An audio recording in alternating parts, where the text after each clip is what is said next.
The Legend of Jigong Chapter 14. And I have to say, looking at the source material, this is a wild ride. It really is. We have a blind woman who needs a miracle, a incredibly jealous rival monk trying to out-magic our hero, a haunted garden, and this one really threw me when I read it, a seller of dog meat facing divine judgment. Yeah, it sounds like a completely random collection of events, doesn't it? Like a variety show gone terribly wrong. Pretty much. But what is so fascinating about this specific chapter is how it weaves all of these seemingly disconnected threads together. Because this isn't just a story about a guy doing magic tricks. No, not at all. It is a masterclass in social engineering and, honestly, moral philosophy. Yeah. We want to unpack how Jigong actually solves problems. Because when you read the text closely, you realize he isn't just waving a magic wand to fix things. Exactly. He is manipulating human and non-human relationships to restore balance to a community. He treats the physical ailments, sure. But he is actually curing the social or spiritual sickness underneath it all. He's diagnosing the whole community, not just the single patient in front of him. So let's set the stage for everyone listening. We are at the house of a very wealthy man named Zheng Xiong.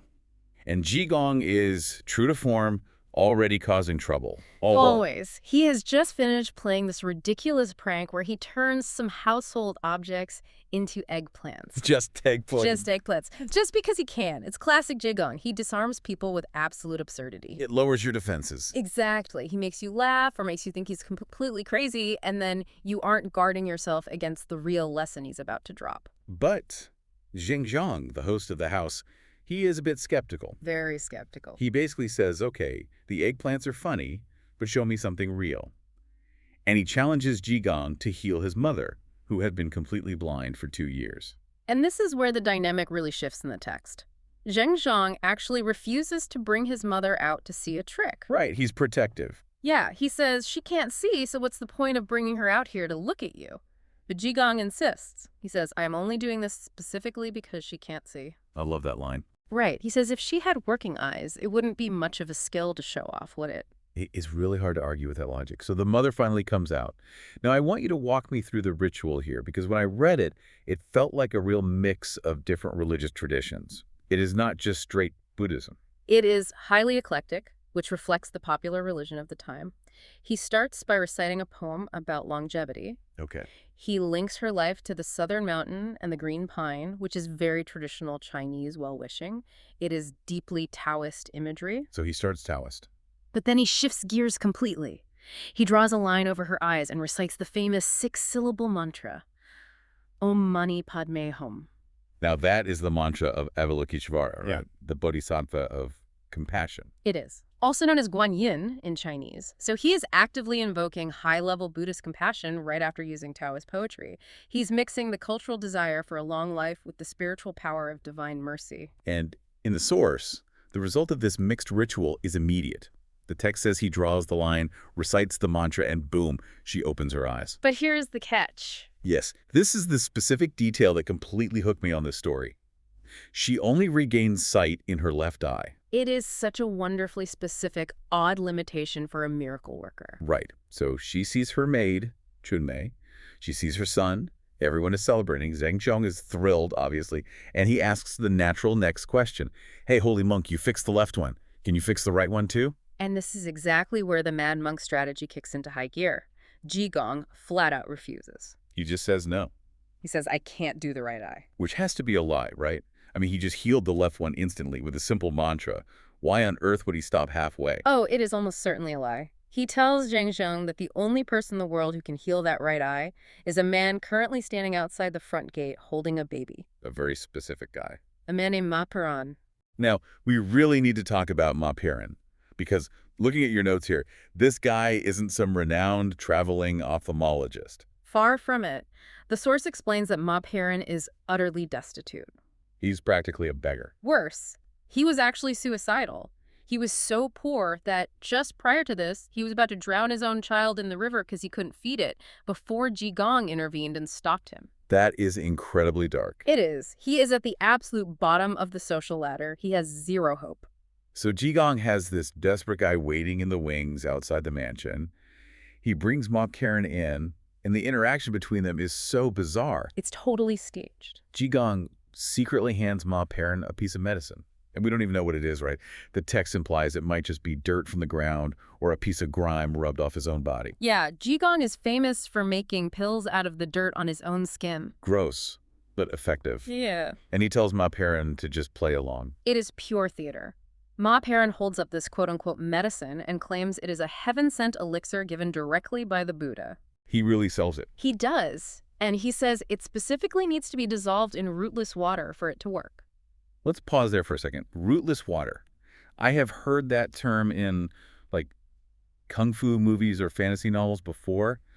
What exactly is that in this context? It is a very real concept in traditional Chinese medicine and folklore.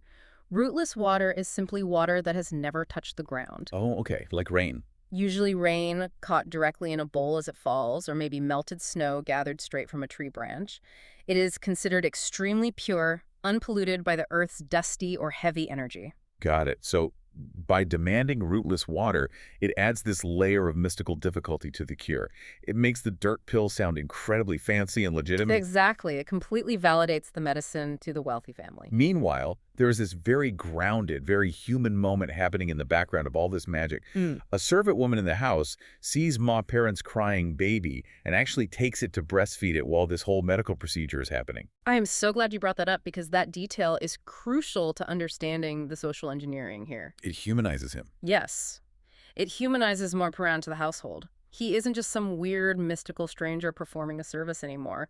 He is a struggling father with a hungry, crying child. It builds immense empathy before the miracle even finishes. So they dissolve the medicine in the rootless water, wipe the mother's right eye, and surprise, surprise, she can see perfectly. But look at what Jigong actually accomplished here. This is the big takeaway. Right? He absolutely could have healed both eyes himself. But by outsourcing the second eye to Ma Perrin, he completely changes Ma Perrin's life forever. Because now Zheng Zhong feels indebted to this random poor guy. Exactly. Zheng Xiang is so overwhelmed with gratitude to the man who healed his mother that he asks for his backstory. Ma Perrin admits he's dirt poor and was ready to die. And what does Zheng Zhong do? He hires him on the spot, he makes him an accountant for the estate, and gives his family a house to live in. That is the real miracle of the story. The eyesight was just the mechanism to get there. Precisely. Jigong orchestrated a scenario where a very wealthy man would feel personally indebted to a suicidal beggar, thereby saving the beggar's life and securing a future for his family. It is literal social healing. It is wealth redistribution via miracle. He connected Enid the mother's sight with a solution, Ma Perrin, but he heavily manipulated the context so that the poor man gets all the credit and the reward. And notice what happens when Zheng Xiang tries to pay Jigong for his part in this. Oh, this is fascinating. Jigong asks for absolutely nothing for himself. Instead, he asks Zheng Xiang to donate 2 King of Rice fields to a totally different person, a man named Lu Taizen at the Sanking Temple. Which is a Taoist temple. Yes. We have a Buddhist monk actively securing funding for a Taoist priest. It shows his complete lack of sectarian bias. He is spreading the wealth, quite literally, across the community. Yeah. He is funding the competition, essentially, because he knows they need to eat, too. It really highlights that Jigong isn't interested in building his own brand or his own church. He is purely interested in the survival and balance of the people around him. Right. Spiritual power is only useful if it helps people actually live. Okay, so the mother can see, the accountant is hired, the Taoists get their land. But the story does not slow down at all. We immediately pivot to the exorcism. Yes. Things get a bit more action-packed here. We get a new character introduced who is, well, let's just say he's not a fan of our hero. Enter Guang Hui. The rival, the classic I am better than you guy. Every chaotic hero needs a rigid foil. Guang Hui is watching all this acclaim that Jigong is getting from the family, and he is just fuming. He wants to prove his institutional superiority, so he volunteers to handle a problem in Zheng Zheng's garden. The haunted garden. The source text gives us some genuinely creepy details here. Servants who try to sleep in the garden tower get violently thrown out of bed. Objects move on their own. Lights turn on when nobody is in the room. It is classic poltergeist activity, and Guang Hui steps up and says, "I will catch this monster. I will kill it." Notice the aggression there. Exactly. Note the violence. He isn't there to understand the spiritual imbalance. He is there to destroy it. He sees a spiritual problem as a nail, and he is determined to be the hammer. And his setup for this exorcism is so extra. The source lists his entire inventory. He brings incense, cinnabar, paper charms, a wooden sword, grain, and he even asks for rootless water again. He has a whole mystical shopping list. It perfectly represents the institutional approach to religion. He is relying heavily on the tools, the props, and the rigid rituals. He's going by the book. Right. He writes 3 specific charms. He announces loudly that the first charm will bring the wind, the second will summon the monster, and the third will execute it. He is trying to completely bureaucratize the exorcism. Meanwhile, Jigong is just scanning off to the side with a pot of wine, laughing at him. The contrast is highly intentional by the author. It is the wealthy establishment monk versus the chaotic, ragged mystic. So Guanghui starts his big show. He burns the first charm, and nothing happens. Rickets. He burns the second charm. Still nothing. The servants are starting to giggle. Jigong is oberly mocking him. Guanghui is sweating bullets, panicking. Finally, out of desperation, he throws the third charm. And surprisingly, it actually works. Or, well, at least something major happens. The text describes a massive windstorm kicking up out of nowhere. And it's quite poetic in the original Chinese, right? Very much so. It describes dust flying, rolling willow flowers, and the shaking of the ancient pine trees. I love that imagery. Rolling willow flowers. It makes the chaos sound almost beautiful. It does. It signals to the reader that this isn't just some dirty, low-level demon. This is a force of nature. And out of this beautiful windstorm steps the monster. But it isn't at all what I expected when I read the word monster. The source describes an old man, but he has a face as smooth as a child's. A classic sign of deep cultivation. He has crane white hair, he wears a bronze hat and a cloak, and he is holding a fly whisk. He looks incredibly dignified. He looks exactly like a high-level Taoist immortal. This isn't a grotesque demon with horns and fangs, and that fly whisk he holds is a major symbol of authority in both Zen Buddhism and Taoism.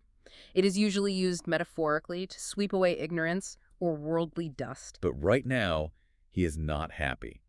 He points at Guanghui and basically says, I don't know you, and you certainly don't know me. Why are you out here trying to kill me? A fair question. And then he points his fly whisk, shoots a stream of white kui at the monk, and knocks him out cold. Just like that, the rigid ritual fails completely against real, lived spiritual power. Wang Hui essentially brought a wooden sword to a spiritual gunfight. So the institutional guy is down. Now is Jigong's turn. He steps up, laughs, and simply pats his own head. And the source says he reveals his 3 lights. Yes. Now, you really need to break this down for us because this goes deep into the lore. What are the 3 lights? This is a deep cut from internal alchemy and Taoist philosophical thought. The 3 lights, or sanguang in Chinese, usually refer externally to the sun, the moon, and the stars. Okay, the celestial lights. Right. But internally, within the human body, according to these traditions, they refer to the 3 treasures of life. Jing, which is essence, Qi, which is energy, and Shen, which is spirit. So it is kind of like his internal spiritual battery pack. Think of it as the visible, glowing manifestation of his absolute enlightenment. When he pats his head, he is uncloaking his spiritual aura. He's flashing his badge, so to speak. And the moment the quote-unquote monster sees this badge, the dynamic changes instantly. The entity immediately backs down in awe, and we finally learn the truth of what this thing is. This isn't ghost at all. It is a fox spirit. A cultivator. Yes. The source mentions he has thousands of years of spiritual training under his belt. He has just been living quietly in the garden tower, minding his own business. So then why the haunting? Why was he throwing innocent servants out of their beds in the middle of the night? Because the servants were being incredibly disrespectful. The text notes they were unclean in the tower, which likely means they were behaving inappropriately, maybe using the bathroom or doing other profane things, in a space the spirit considered a sacred sanctuary. Oh, wow. The spirit wasn't inherently evil. He was just a highly annoyed supernatural roommate reacting to terrible manners. That is such a great twist. The humans were actually the problem all along. Precisely. And because Jigong has the wisdom to understand this, he doesn't try to kill the fox spirit. He just issues a firm warning. He sets a boundary. He says, "You are a cultivator. You know better than to mess around in the mundane world of humans. Leave this place right now, or I will call down heavenly lightning to strike you." And the fox spirit, realizing that Jigong's 3 lights could easily wipe out 500 years of his hard-earned progress, just turns into a clear breeze and vanishes into the night. It is conflict resolution through pure authority and boundaries, not through violence. Unlike Guanghui. Right. Guang Hui wanted to slaughter the demon. Jigong just tells the annoyed neighbor to pack up and move out. He respects the spirit's high status, but he strictly enforces the boundary between the spirit world and the human world. And then In true Jigong fashion, he walks over and hews the rival monk who just spent the whole evening trying to upstage him. He never holds a grudge. He heals Guanghui, who then wakes up and leaves the mansion in absolute shame. Jigong proves his point perfectly without having to destroy his rival's life. So, we have had the physical healing of the mother, and we've had the spiritual battle in the garden. Now, Jigong leaves the Zheng household entirely, and we move to the final act of the chapter. And honestly, this is the one that hits the hardest. It really does. It is gritty. It is the story of the dog meat seller. Let's get into it. Jigong is walking by the Cantang Gate in the city, and he sees a man named Dong Ping relieving himself against a public wall. And Jigong looks at him and announces loudly, there is the world's #1 filial son. Which, as anyone listening might guess, given setup, is heavy, heavy sarcasm. Major sarcasm. Because the narrator immediately breaks in to tell us the truth about Dong Ping's character. He is deeply suspicious, he is constantly argumentative, and worst of all, he is incredibly abusive to his own elderly mother. His wife, a woman named Han Shi, constantly tries to keep the peace in the house, but Dong Ping is just a violently difficult man. And Jigong sees this. Using his spiritual sight, Jigong sees that Dong Ping is actually on the verge of being struck by lightning. Which is the ultimate punishment. Yes, his bad karma has completely maxed out. He is essentially a dead man walking, and he has no idea. So, Dong Ping's profession is a dog meat seller. And I know historically dog meat was consumed in certain periods and regions, but there's a specific moral tension being highlighted here by the author, right? There absolutely is. While it was a trade, dogs were also deeply revered as symbols of loyalty in Chinese culture. To butcher an exceptionally loyal animal was believed to bring terrible bad karma. And earlier that day, Dong Ping encountered a stranger who just gave him a mother dog and her puppy for free. The backstory of these specific dogs is so important. The previous owner gave them away because that mother dog had actually saved him from a group of violent thieves. Oh, wow. He couldn't bear the thought of killing such a loyal, heroic animal, but he also couldn't afford to keep her. So he passed the burden on to Dong Ping. Which is tragic in itself. Yeah. But Dong Ping, he doesn't care about loyalty or heroism. He just sees free inventory. He sees profit. Exactly. So he takes the dogs home. He ties up the hero mother dog in the yard, and he goes inside the house to fetch a knife to butcher her. This is the absolute climax of the chapter. It is incredibly tense reading it. It feels exactly like a horror movie setup. The pacing in the source text really slows down right here. He leaves the knife in the yard for just a second to grab something. And when he turns back around, the knife is gone. Just completely gone. Vanished into thin air. He immediately blames his wife, of course. He is yelling, accusing her of hiding it to spare the dog, but she swears she hasn't touched it. And then he looks down at the puppy. The source describes this moment so vividly. The puppy is lying weirdly on the ground.